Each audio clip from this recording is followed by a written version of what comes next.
for that. We found out that Coach Autry is a big Slick Rick fan. Is Matt Park a big Slick Rick fan? Hello? Yeah, are you a big Slick Rick fan? I don't know that I would know much of the Slick Rick catalog. I guess I'm not not a fan, but you know me and music, just a little bit here and there from everybody. Well, if you want to go with Coach Autry and I to the concert. And Tim's in. I'm busy that night. Friday, December 12th. No. Check your calendar. Why don't we get the football stuff out of the way before we get into basketball? How would you handle this quarterback situation for the last two games? Probably Ricky Collins, just as my regular guy. Just let it go. The best of not great options. I don't think any of them have a future here necessarily. So try to put the one that frame up the rest of the game for somebody else to succeed. If you like Luke Carney, you want to play him in the BC game, go for it. I want to give Joe Filardi a shot. I think it's great, but none of those guys have shown enough that you can feel super confident in them. I think the Collins has the highest ceiling, at least in terms of what they can exhibit this month, right? I mean, maybe one of those two other guys is better in the very long haul. But I know you guys you probably asked this, is next year's backup quarterback on the team right now? I don't think so. Yeah. How about the importance of this game against BC? I know they got to play Notre Dame first, but somebody called us the other day and said, does this game matter? Does the BC game matter? How do you address that? Obviously the win-loss total is what it is this year, whether they beat BC or not. Is there something to be said, though, for sending the seniors out with a win and momentum for the returning players as they head into the offseason, or do you not really subscribe to, that whole momentum piece of it? I don't know how much momentum it would be, other than you don't have quite the unsightly, whatever that would be, 8-game losing streak.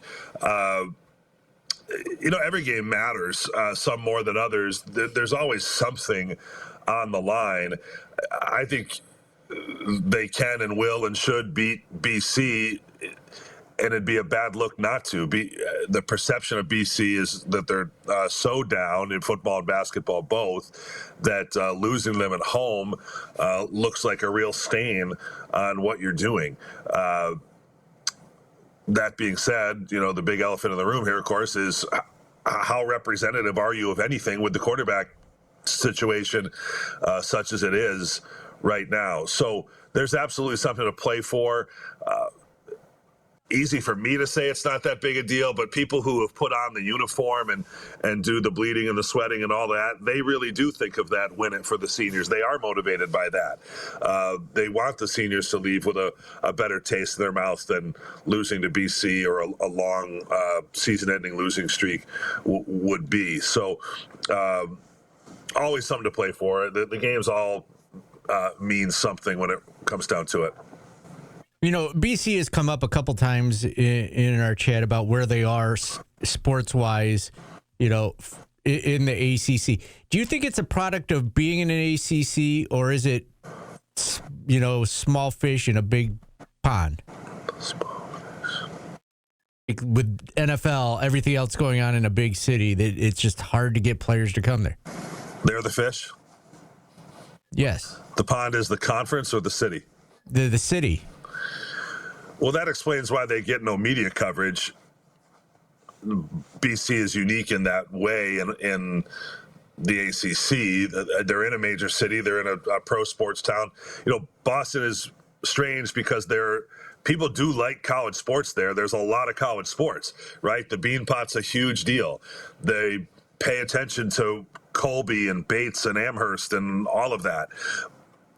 But it's not in the Boston Globe. Nobody really pays attention to it on talk radio or any of the other stuff. It's just kind of at the grassroots consumer level.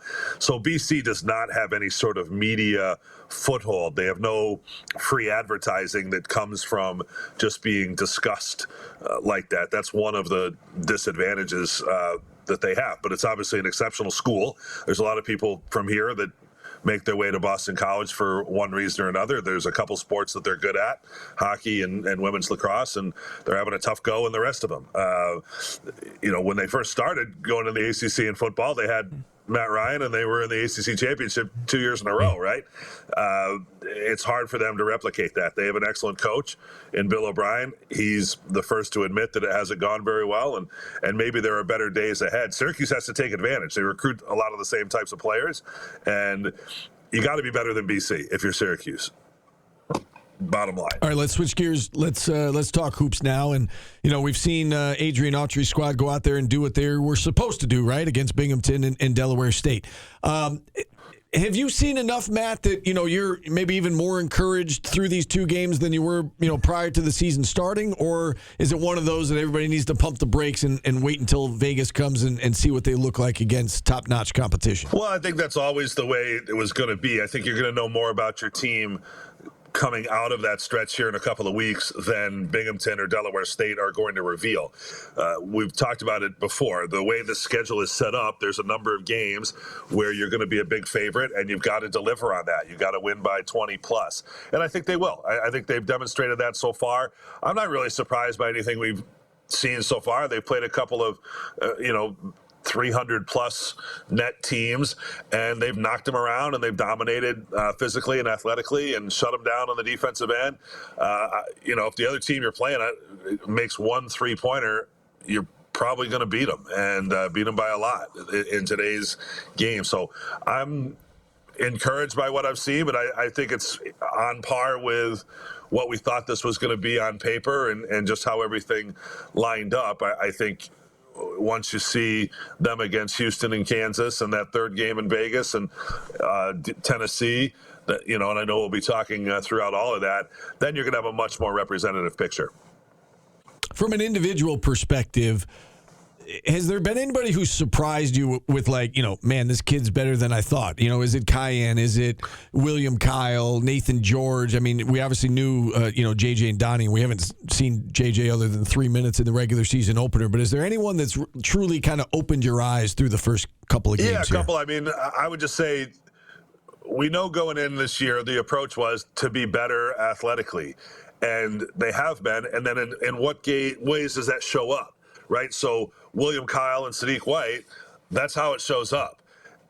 Kyle, and by Kiyan obviously fits in your category there, but I don't think what he's doing is jaw-dropping or, oh my gosh, I never could have possibly seen this coming. I think you knew of his maturity and polish coming in, and maybe he has exceeded expectations a little bit in that he hasn't seemed to have had yet a freshman moment. But maybe that comes. Maybe there's a lull somewhere, maybe not, So I think Kiyan you set aside, and there's a lot of reason to be excited about him.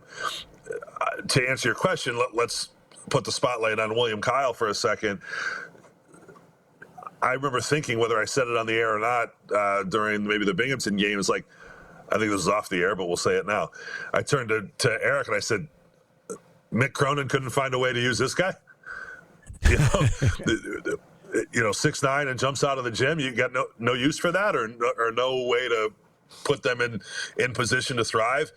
He makes it look easy, right? He scores at the rim, and he protects the rim on the defensive end. So I think he's exciting in that he's an element that we haven't seen around here in a minute.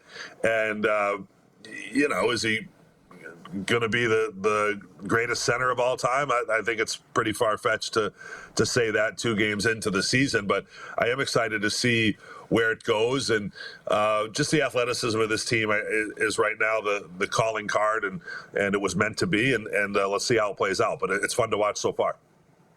Are you worried about Nate King shooting? I've seen him in warm-ups and a couple times in practice where he doesn't miss, but that's not translating to games so far, 2 games.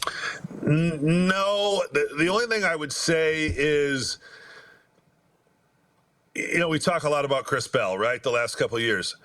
And it's funny sometimes that it seemed to me that it was missed by fans or the talk show callers or post-game show people, but there were a lot of plays and a lot of shots created for Chris Bell. and he didn't sometimes pull the trigger, and he didn't always make them, but he was a spectacular open gym, shooter, jaw dropping to watch him, shoot, and certainly his ability and form were there. So if Kings has had the stats that he's had and those results, you'd think he'd be at least as good if you can get him those same types of shots. So that's what I'm watching for. How many legitimate open looks can they create, whether it's by scheme or running the tempo that they do, or getting an open floor based on turnovers and that type of thing. Way too early right now to pronounce him as a non-competitor or slumping or any of that. Now, 44% is a lot to expect. There's a reason that only a couple people do that in the country in the entire season. So I think that's a little bit high of a bar. But can we get 38? Can we get 40? I think he probably can get there. I'm not counting him out yet. There's been this groundswell of Kiyan needs more minutes. Kiyan needs more minutes, and when JJ comes back, he's going to chew up JJ's minutes. Is Nate King's the more likely recipient of that? If Kiyan's getting more minutes when JJ comes back, isn't it more likely that it's going to be at that position than it would be necessarily at JJ's spot? Yeah, I would think so. I would think if it were up to me, I'd be more likely to have George, Starling, Anthony on the floor than George, Starling, and Kings, and Anthony on the bench. Again, just based on what we've seen so far. But I think if you heard what Red just said and what he's been trying to preach and execute from the jump is, look, we're just going to keep it rotating. Go out there, and he's using the expression gassed out now. I mean, go out there, give it everything you got till you're running on fumes. Then we're going to take you out. We're going to put somebody else in, and we'll keep rotating. We'll keep subbing. So I think it's going to be fluid. The Starling thing is, yes, when he's healthy, he starts. I don't think there's any way around that.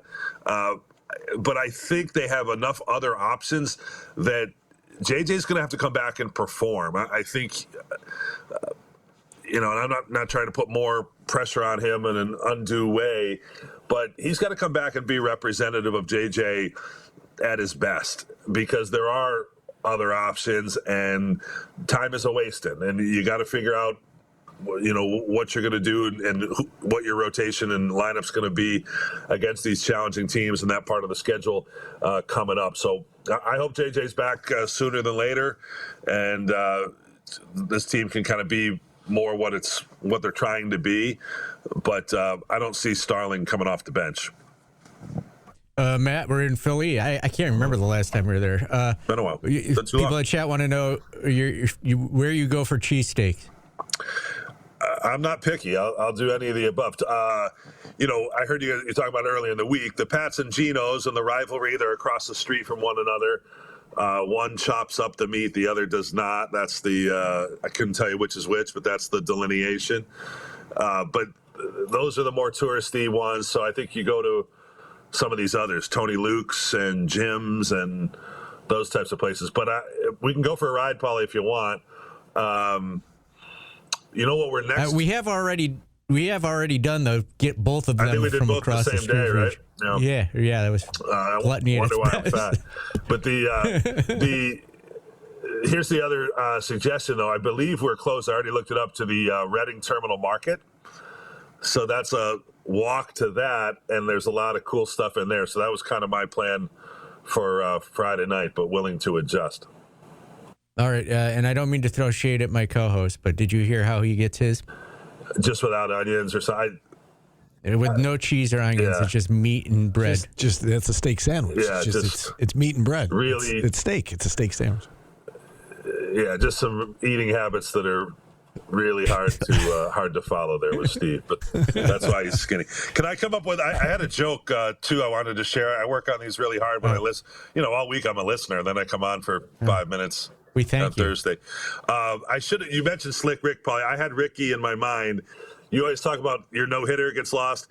It's because you turn every hitter in the lineup into Ricky Henderson, like the best leadoff hitter known to man. You're not getting out of the first inning with a no-hitter most of the time.